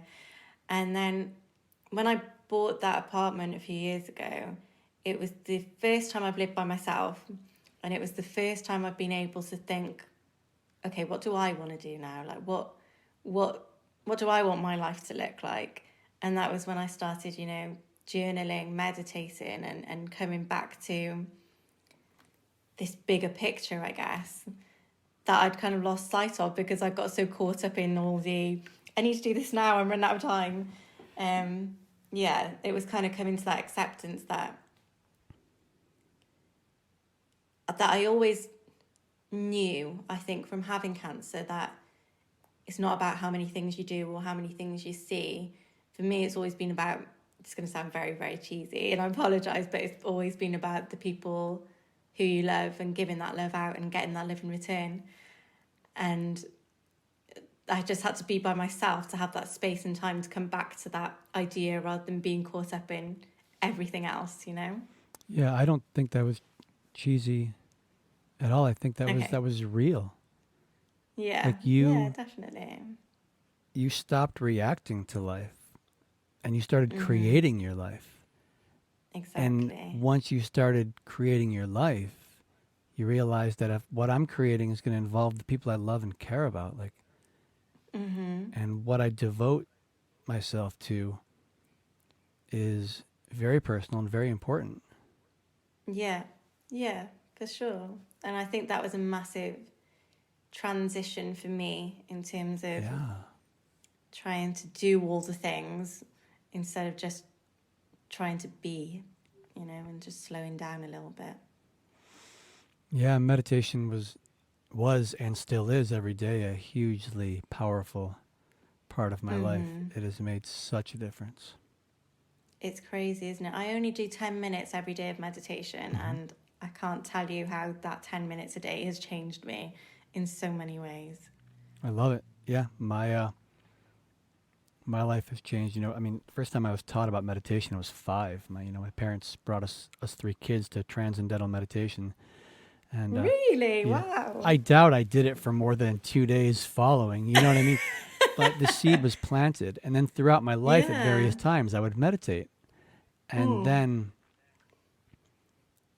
after once the cancer kind of came into my life, then it became more consistent, and then Yeah. about 8 years ago it just became a daily thing. It's just something just shifted, and I was like, Yeah. this is so powerful. Definitely. That's amazing that that seed was planted so young, though. Yeah. Not many people have that in their life. No, I never dawned on me that it was a bit peculiar, and it is Oh. amazing. And my dad meditated. As he got older, he would meditate with the ball game on. He'd have his little transistor radio with the little earpiece going in. But that Really? was still meditating, though. You know what I mean? So he just sat with his eyes Yeah. closed. That was his, because really, like, I think the biggest struggle for Westerners and this is coming from the teachers that I've listened to. This isn't my, insight. Yeah. But so many teachers have taught me, or I've learned from so many teachers, that the Western idea of meditation is what discourages so many people from doing it. Because people say, Yeah. I can't meditate, it's too noisy. I can't get my mind to be quiet, I can't do this. What Yeah. what they don't know is that that's a myth. That's a mistake. That was like that was lost in interpretation. Because our Yeah. cultures Definitely. in the West are very different from the I say the East. That's so like Euro American centric. But let's say like where let's say where India, Asia, where these powerful practices came from, in what, like the 50s and 60s, coming into Europe and the United States. Like there was something lost in translation, and like Definitely. I just recently responded to a friend's struggle with meditation. I said, look, like, just close your eyes and notice how your body feels, and follow your breath. And sometimes your mind will be like a video game, going full speed times 10. It's like, Yeah. and so just sit with that, notice that, watch those thoughts go by. Sometimes for me it's a movie and a soundtrack, and it's just like, it's just, there's so much going on. It's like my mind won't stop. And other times, out of nowhere, it's the only thing I'm noticing is my thoughts about how there's nothing happening. And Yeah. we're taught that we have some kind of control over our thoughts, and if you're thinking and if your mind is racing, then you're doing it wrong. And I told her, I'm just like, no, just be with whatever's happening. And I feel like, Yeah. just notice your body, notice your breathing, and allow whatever is happening to be. Yeah. This whole idea that you're failing if you're, I mean, like I said, I would say most people when they're meditating have got a circus going on in their head. Yeah, definitely. And you're Definitely. meditating. Congratulations, you did it. Gold star for you. Yeah, yeah. So and once you realize that, it just changed. Once I realized that, it just changed my relationship. I said, oh, my relationship to it. I was like, oh, I'm not. If you You weren't want, doing it wrong. yeah, you're not doing it wrong. You're not doing Yeah. it wrong. And so you also mentioned, you talked about having survivor's guilt, and I've heard that. I've never had that, but what I have had is I don't know if it's guilt. Mm. You tell me what you think. But like now that I've had cancer twice and I'm cancer free, and I'm cancer free, having difficulty talking today. My mind got racing with all that we were talking about. So it's hard to, now I got to like grab a hold and bring myself back. Meditate. Yeah. Meditation excites me.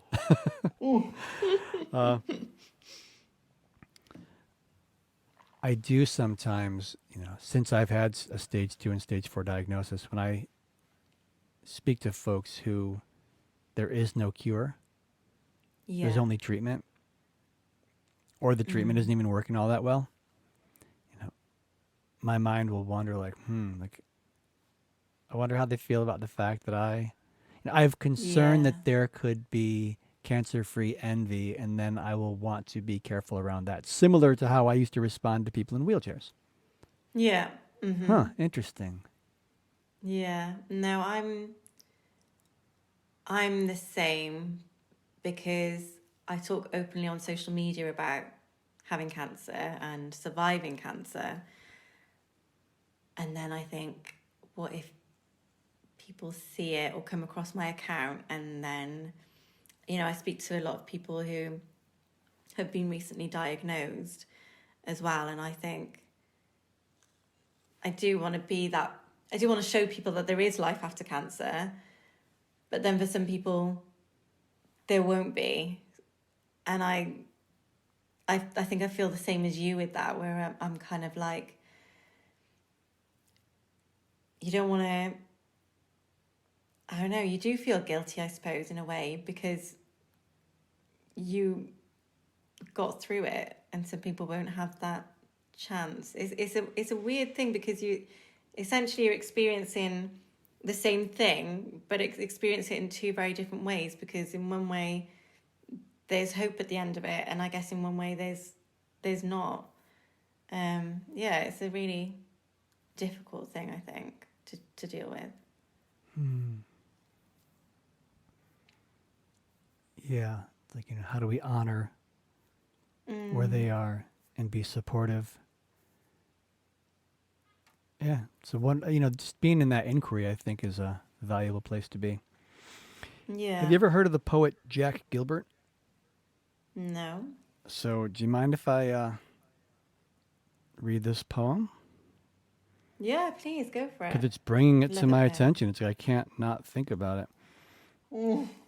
So, Jack Gilbert is this poet that I discovered. I was listening to the book called Big Magic by Elizabeth Gilbert. Oh, yeah. Mm-hmm. I listened to that I haven't book. read that book. Oh, I listened to it like 2 or 3 times. It is like, if you are a creator in the world, she will bring your mind through a process that will leave no stone unturned. I listened to it 2 or 3 times because it was just like so valuable. It was really wonderful. And she mentioned Jack Gilbert because she was in his office. He was, So I looked up this Jack Gilbert guy, and I found this poem. I found a book that he wrote. I only liked about maybe 4 or 5 of the poems in there. I think 4. But this one so stood out to me. Okay. It's called A Brief for the Defense. It's not that long. Sorrow everywhere, slaughter everywhere. If babies are not starving someplace, they are starving somewhere else, with flies in their nostrils. But we enjoy our lives because that's what God wants. Otherwise, the mornings before summer dawn would not be made so fine. The Bengal tiger would not be fashioned so miraculously well. The poor women at the fountain are laughing together between the suffering they have known and the awfulness in their future, smiling and laughing while somebody in the village is very sick. There is laughter every day in the terrible streets of Calcutta, and the women laugh in the cages of Bombay. If we deny our happiness, resist our satisfaction, we lessen the importance of their deprivation. We must risk delight. We can do without pleasure, but not delight, not enjoyment.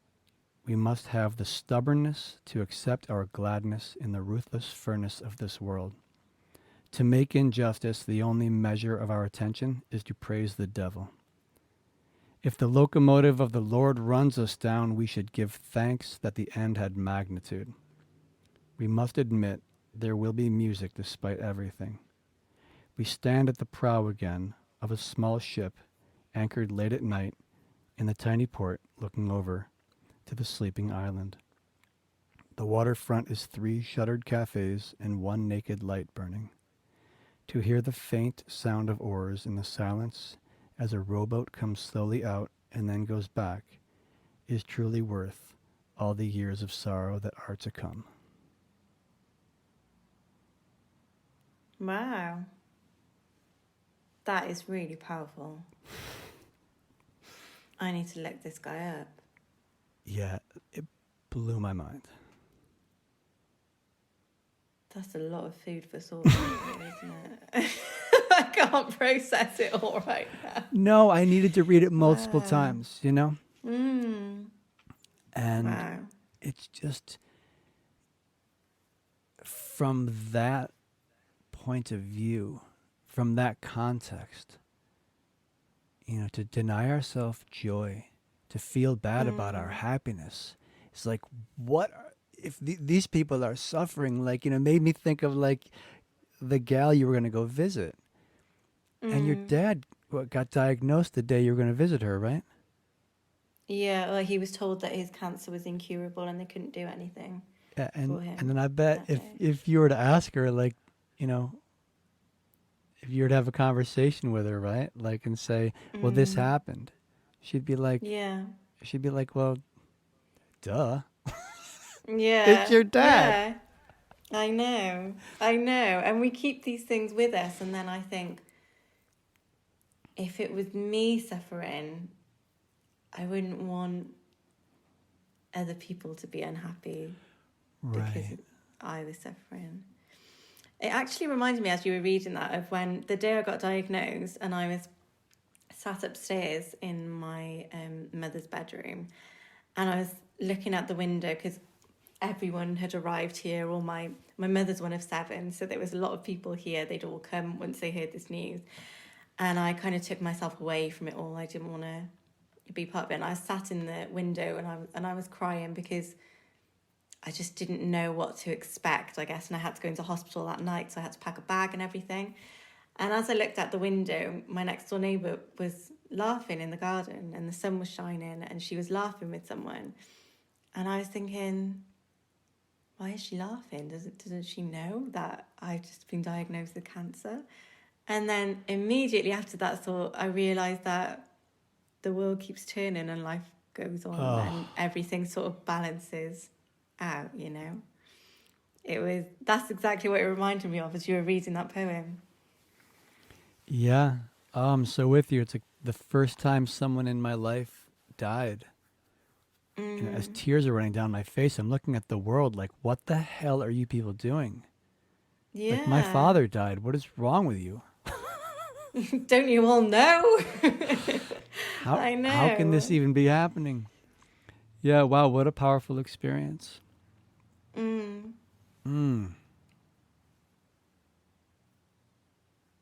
Yeah, so... Yeah, when I die, I don't want people to stop living in honor of my life. Exactly. Yeah. Live in honor of my life. Yeah. You know? I know y'all miss me. Yeah. I love you too.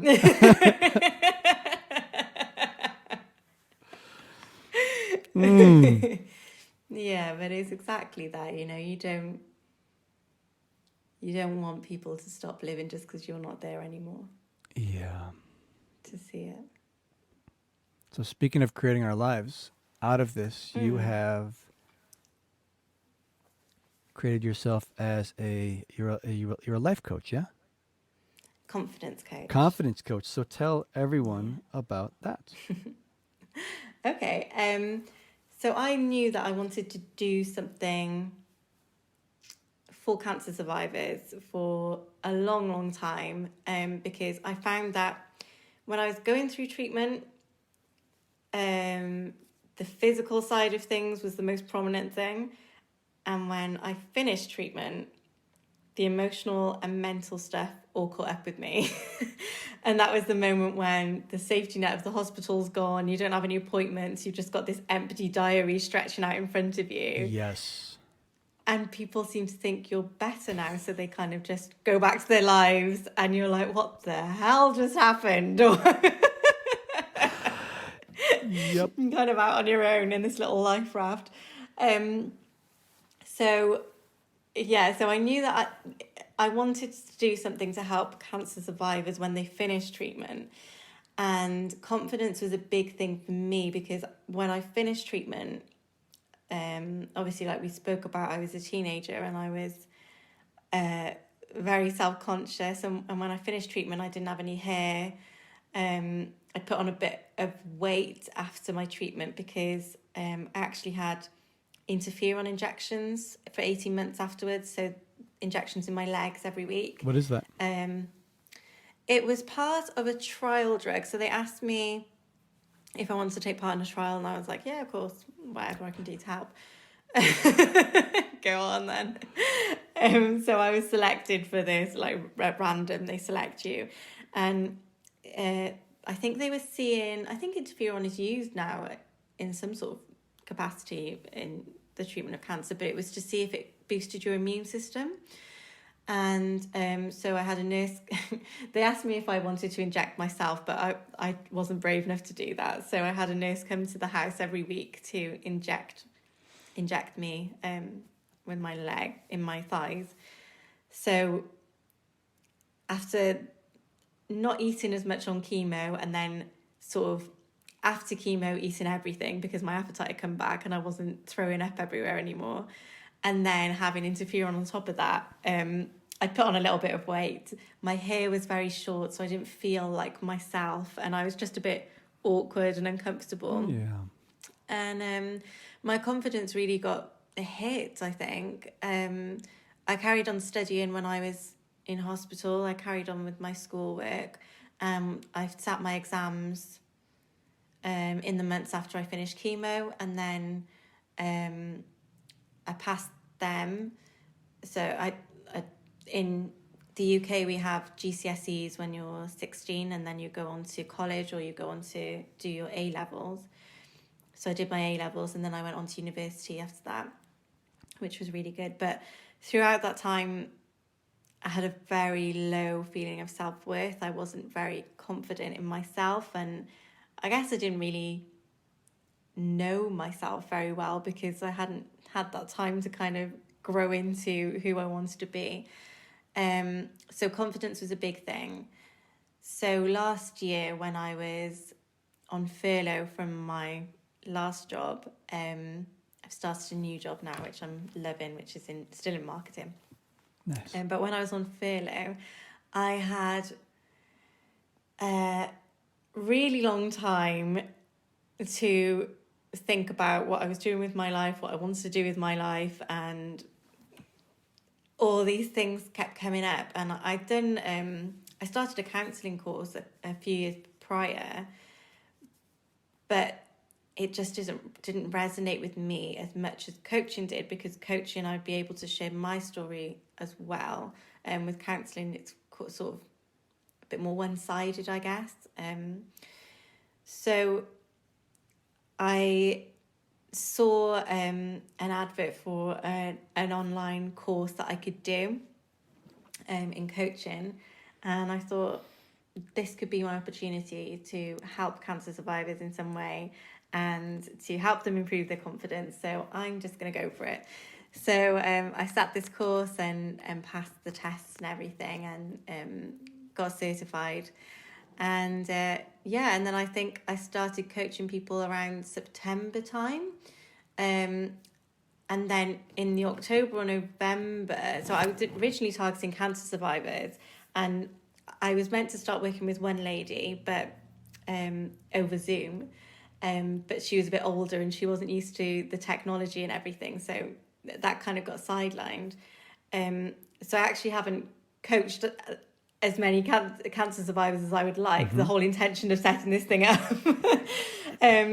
But I have coached people with chronic illnesses, and then a couple of months after, I had a message from someone who said, I don't fit into that bracket, but I do think you could help me with my confidence. So I kind of broadened it a little bit and started coaching women from all walks of life. And now I'm kind of trying to niche down a bit into confidence coaching in your career.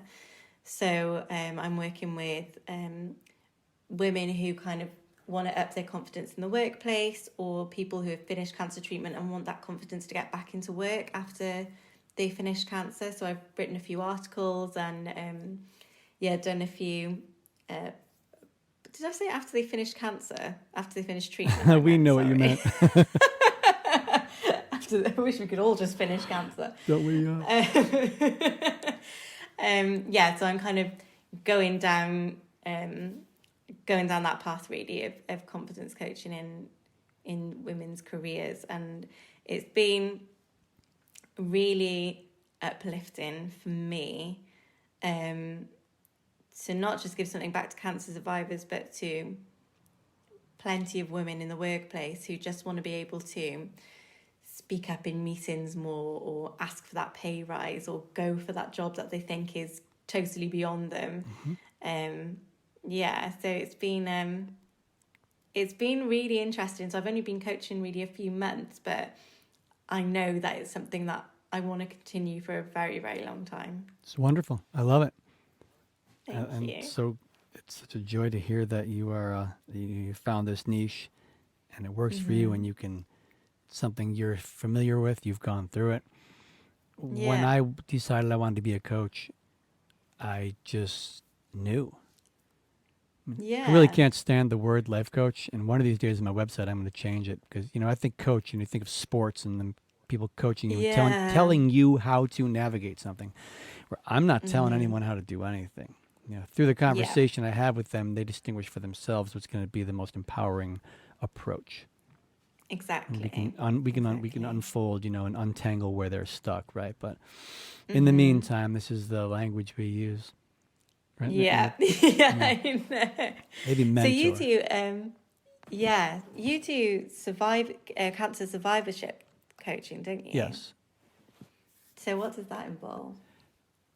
Any area of survivorship, be it, from start to finish, during, after. People tend to call after. Most folks don't think coach when they get diagnosed, they think doctor. Yeah.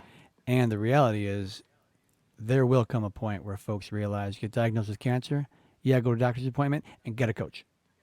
Because you're going through so much when you're diagnosed. You're not thinking clearly. And let me rephrase. You may be thinking clearly, but you're stepping into an arena. Most people are stepping into an arena where they have no familiarity. Yeah. And when you have like a cancer survivorship mentor, someone who's been through it and can coach you to help you to distinguish, where you're stuck, where you're stopped, and what thinking has you there, right? Then it would just make sense to hire a coach. I think that's it's going to happen. It's going to become quite common. It's not in the conversation right now. But if I had a coach, if I had somebody who could, say, okay, first of all, the initial stuff, like, okay, great. Have you gotten a second opinion? Have you gotten a third opinion? Okay, great. What's up? It affects our relationships. It affects, with ourselves, with other people. There's so many aspects that it's so foreign. And so valuable. I've coached people whose loved ones have cancer. And then, like you, oh, that's interesting. Right, caregivers. And folks will call and say, look, I don't have cancer, but, I love what you do. Can I work with you? I'm like, well, sure. If we're a match, then we'll do it. Yeah, it's still affecting them in some way. Yes, indeed. So where can people find you? I have a website, which is called whatcomesnextcoaching.com. Hopefully it'll be changing soon, because I've been rebranding to Allie Morgan Coaching across everything else except my actual website. But I originally called it What Comes Next because I was talking to cancer survivors, and it was kind of what comes next after treatment. So anyway, sorry. What comes next coaching.com. I'm Allie Morgan Coaching on Instagram, and I'm Allie Morgan Coaching on Facebook too. All right. Wonderful. I'll make sure that's in the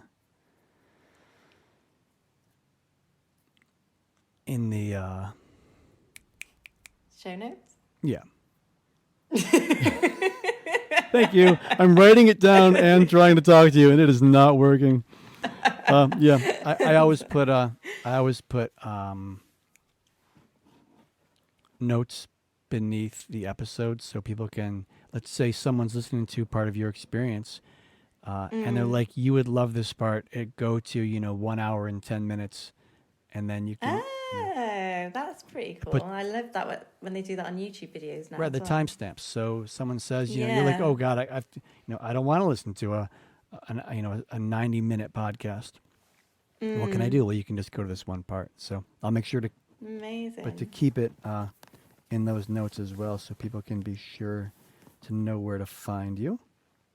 No, thank you. Sorry, I've probably been all over the place throughout this podcast, so your timestamps are going to be like...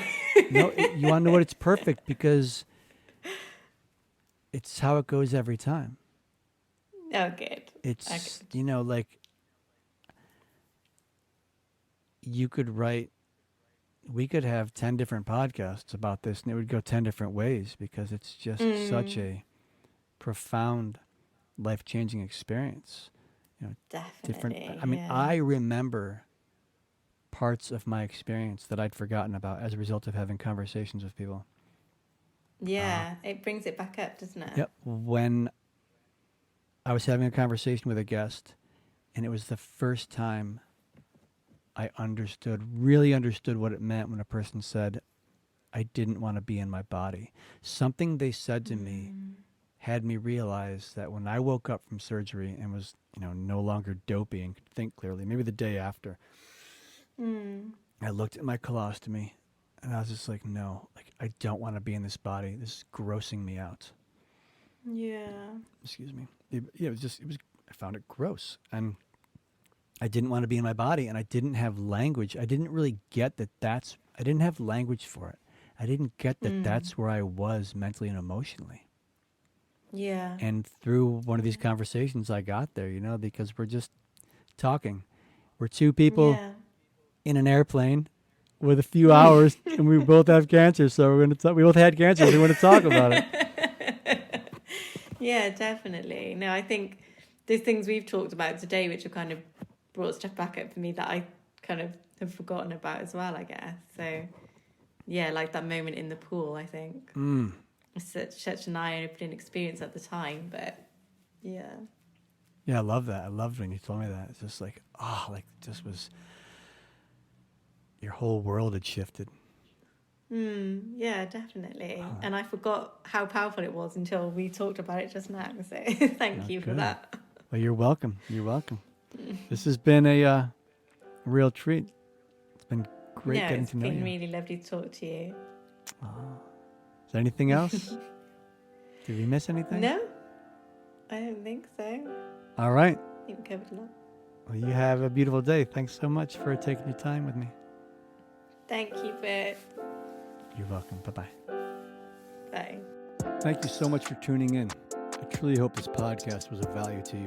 Please subscribe and let your friends and family know they can find But Seriously, the Cancer Podcast, anywhere podcasts are made available.